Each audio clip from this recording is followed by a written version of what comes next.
Immediately, no. No. Pass. I'm probably going to get a lot of shit for this episode, but this is how I feel. This is how I feel. Hey everyone, I'm Morgan Debaun, a passionate entrepreneur and life advisor. With the Journey podcast, you'll discover that success isn't about the destination, it's about the journey. I'm sharing stories of amazing people who've taken control of their lives. Join me on my own journey to discover the secret sauce behind reaching success with permission from no one else. Hey everybody, welcome back to another episode of the Journey podcast with me, Morgan Debaun. I'm so excited. We are talking about one of my favorite pastimes. It's oddly a really fun hobby of mine that I do in the deep, dark circles of my couch. It is looking at resumes.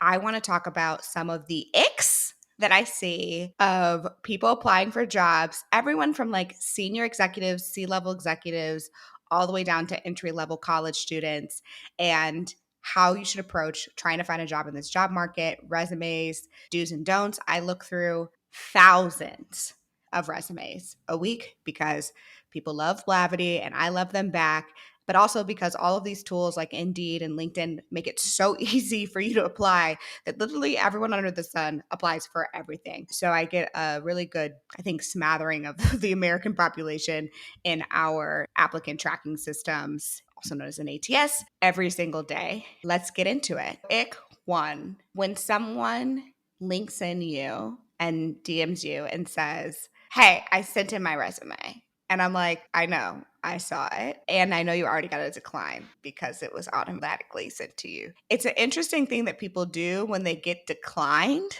that they send a note. If you're going to send a note, send it before or right when you're sending your resume, as opposed to a reaction to the fact that you got an automated decline, because at least you have a chance of making that personal connection in advance. Ick number 2, when you are working on applying for something, it is beneficial for you to see who works at that company that you may know, but you actually have to know them. And also, they should have had a good experience with you. I cannot tell you how many times people reach out being like, hey, I'm about to apply. And in my head, I'm like, you dropped the ball when we worked on this other project together 2 years ago. Why would I tell the team to hire you? That doesn't make any sense. So have self-awareness if you're going to draw attention to your resume or to your application. Make sure you're actually really good and qualified for the job. I'll give you another example. I had this one woman who I went to college with, and she was like, my cousin keeps applying to Blavity and he keeps getting declined. Can you just like tell me why? And I was like, for sure, happy to tell you why. Get his resume. This dude has no experience in media, 0 experience in media, is a classically trained like actuary or some sort of thing that is tied to like insurance, which there's no world in which you're going to be able to transition into a media company or conference talent acquisition business without going to school, getting some sort of degree in that field, getting some more experience in the field.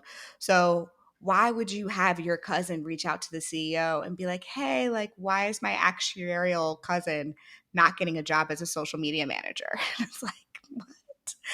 What? That doesn't make any sense. And you're clearly a smart person because you're an actuary. Yeah, just like be careful with the outreach. And also, if you're going to do the outreach, make sure that you are semi qualified. It doesn't have to be perfect. You could be the wrong level. You could not have all the experience, but you need to be like semi qualified. Okay, so ick number 3, resumes that are more than a page. Now, this is controversial, but I feel deeply when I see a senior executive send a resume with more than 2 to 3 pages. What I say to myself is, this person's indecisive. Resumes do not have to have every single job you've ever had since college if you're 50. That doesn't make any sense. I don't care what you did when you were 25. Like, I want to know the most relevant jobs and your last 5 to 10 years of work experience. And if we have a conversation and you think there's something else relevant to tell me, then you can tell me then. But it's unlikely that the job that you had 10 years ago is the reason your resume makes it through the filter. Highly unlikely. So by doing 2, 3, 4 pages, you're actually telling me more about the fact that you're not capable of being direct, you're not capable of being decisive. And for most roles at our company, written communication skills and critical thinking are a top competency skill level that we look for when hiring. Resume ick. Spelling. If you do not run your resume through spell check, through Grammarly, through WordTune, through ChatGPT, through something, why would you work at a company that literally makes content for a living? Like, that doesn't make any sense, or really literally anywhere, because there's so many tools at this point to help make this process easier for you that are free and available for use on the internet. And again, just like, why would you put yourself out there like that? So spelling is tough. And then when you're doing email back and forth, let's say you get the like screener and you send an email to the recruiter or to the hiring manager, and then you have spelling errors in the email, or your email has no formatting, no bullets, no bold, it's just like word vomit. Immediately no. Immediately no. Okay, this is one that I have an ick for. I don't know why. There must be someone somewhere that's teaching someone on the internet or on TikTok to do this. I don't understand why people put their pictures on their resumes. I think that it is inviting bias into the conversation. I oftentimes don't even look up someone's LinkedIn because I don't want to know if you are black, white, green, women, old, young. I don't care. I want to know what you have done and what you've accomplished.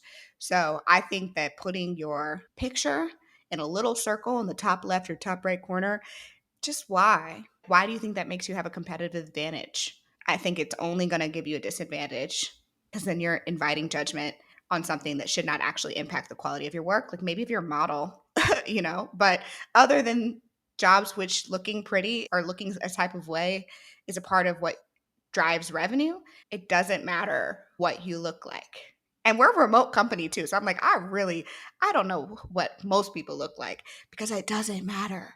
That is like the beauty of equity. It shouldn't matter what you look like. So please stop putting your picture and please stop using girly fonts and pink. If you're applying to be a creative director or you're applying for a creative role and you want to like have the dopest resume and it's going to link out to your portfolio and do all this stuff, like I'm here for it. I'm going to look at your personal website anyways, actually.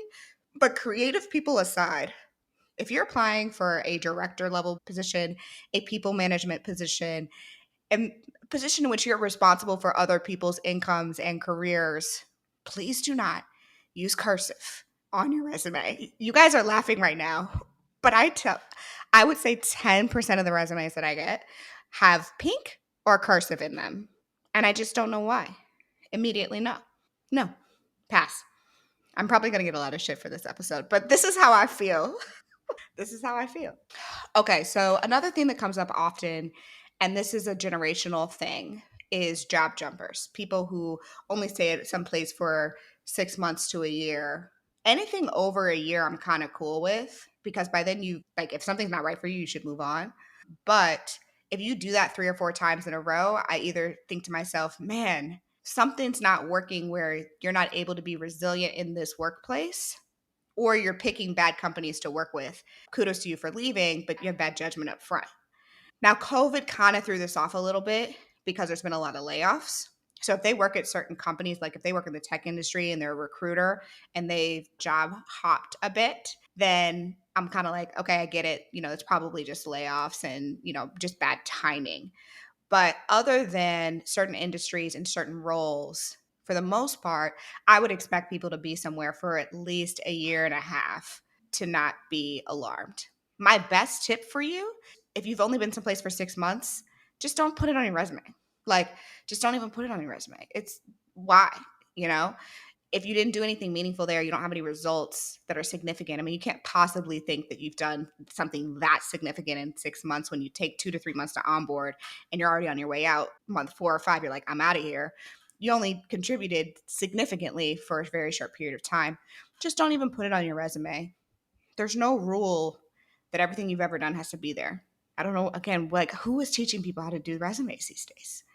Cover letters can kind of get your girl. So cover letters, if they're custom, if I'm like, oh, this person really loves Blavity, like this person rocks with Blavity, and I will go and find out too. So if somebody like writes a cover letter, I will read them if it looks customized. And the other thing that I look at that is not an ick, that is a plus, is when someone has applied like every 2 to 3 years for the last like 3 to 5 years or longer. Like our applicant tracking system can show you how many roles that person has applied for and over how long. So if I see someone like 2017 applied, 2019 applied, 2022 applied, and just applied again, I'm like, oh, this is a lifer. Like this is a ride or die. This is somebody who's trying to make it work. And if they then write a cover letter, I'm going to read it, you know?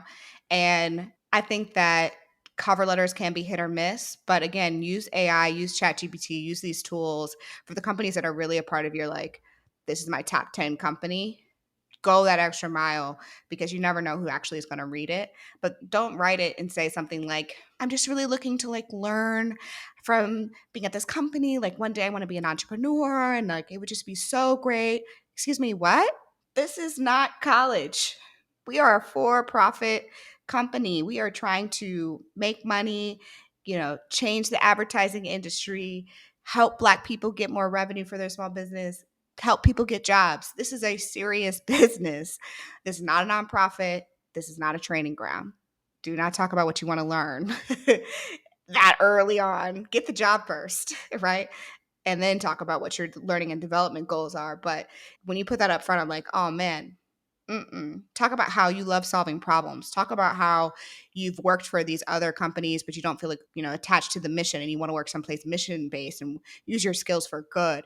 Talk about how you have had a lot of experience as individual contributors, but you're really looking forward to being a manager. Tell me the good stuff, the stuff that your boss would want to hear. Right? Yes, you have to play my ego just a little bit, but you're trying to sell yourself. You're trying to get the interview, right? That is your only goal. Get the interview. Once you have the interview, then it's a whole nother set of challenges to work through. But first things first is get out of the pond of thousands of resumes and get a screening interview. All right, another ick. When your data is inconsistent. So let's say you're applying to work at Blavity and you're applying to be a video director. Great, and you include a link to your LinkedIn and your resume and your portfolio. Because it's a creative role, we're going to look at your LinkedIn and your portfolio. So we'll click on your portfolio and it says aspiring actor, wants to be a model. Like, what? You just applied to be a director and it has all these photos of you and you're acting real. Why would you even link us to this? Don't do that. If you are a multi hyphenate, that's fine. Have different resumes or different landing pages for each one of your identities. But like, you should assume we're going to check. We are an internet based company.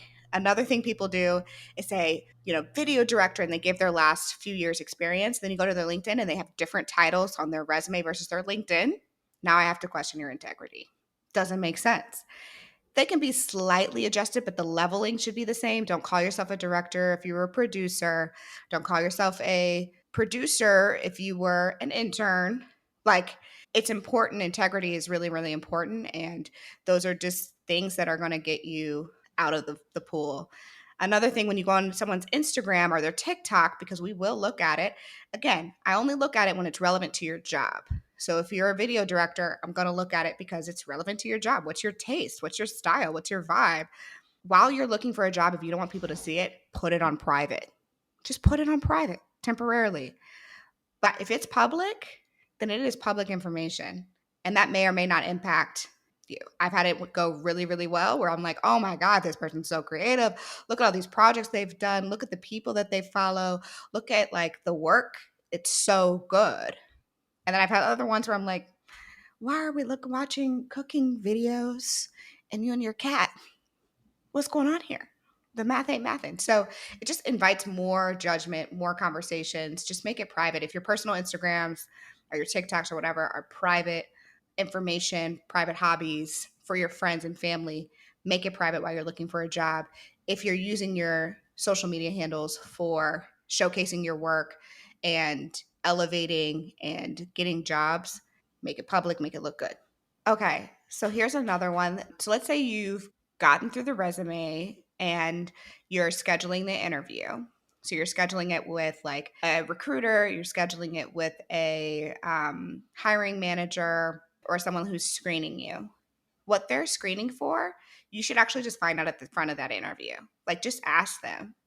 Don't be scared to just ask the straight question. Hey, what are you looking for? What's the objective of this screener? And what is the next step if I pass the screener? Find that out in advance. Don't wait to the end of the call because by then they might have already made a decision. So go ahead and ask. For the most part, people are typically looking for technical skill sets or intentions. Do they even know the company? So something like, how many people have you managed before? What are you looking for in your next role? What's your target salary in your next role? Why did you apply to the company? Just super simple stuff. I would say 50% of people don't make it past our screeners because they just either say stuff like, oh, actually, I just applied on Indeed and I just looked up the company right before this call. Excuse me, what? Lie. No, don't lie. But do better. That's probably an automatic no for me. Another thing that people will do that I think is really challenging is say stuff like, well, I just applied because I need a job. And I get it that a lot of people are underemployed or unemployed at the moment. But at the same time, it's important that you take a job that you want to have, or you just keep that to yourself and you provide a neutral answer. You could say something like, I'm looking to explore new opportunities. This company is a company that I really value the mission. And so I'm looking forward to getting to know everyone and also just seeing if this could be a fit for me. You don't have to be so upfront in a screener interview. Wait till you get, further down the line. I think sometimes this happens because people have been through so many job interviews and they're just exhausted, but try not to give off, I am exhausted energy because it's just not appealing. One of the things that I think is difficult for people that I really think is important to nail during the screener or your first interview is understand what's happening in the marketplace and the trends that are impacting that company and try to understand why that role specifically was opened. So are you backfilling another position? Is this a position that is new because the company has a current problem that they're trying to solve, which is why they opened the position? Has the world shifted where they realize that they need some sort of skill set that they don't have and currently in-house? What is the reason why this job is being open? I think is a question not enough people ask me. And it will really give you an insight into if you want to work there at all. Because let's say, for example, they're like, everybody keeps quitting and we can't fill this position. It's like, oh man, what's wrong? Are you under resourced? Is there a toxic person that this team reports into? Is there not enough budget? There's lots of different considerations that you have to think through. But asking those questions in the screener, it's going to help you be a more effective candidate as you go through the process. The art of the follow-up is really key. If you're applying for a senior position and you have an interview, always send a follow-up email. If we're deciding between 3 or 4 candidates, we keep a checklist of everything from email etiquette to the actual interview to their skill sets. Are they capable? And if they did the follow-up. It takes 5 seconds. It goes a long way. So hopefully this was helpful for you. And if you have other ideas, suggestions for people, go ahead and drop them in the comments on the MDB podcast Instagram or leave me a review on Apple with other things that people should be looking at. Apple Podcast, 5 stars, please. And check out the email list. I have an email that goes out every week with a bunch of different tips and things like that. So make sure you're on my free weekly newsletter. But I hope this was helpful for you. And I look forward to reading your resume that is direct, concise, has no pink, no cursive, no pictures, and is action-oriented. I love you all. Bye-bye. Thanks for listening to the Journey Podcast. If you enjoyed this episode, make sure you leave a review and head to our Instagram and YouTube to leave a comment. I look forward to hearing how this podcast has made an impact on your own journey.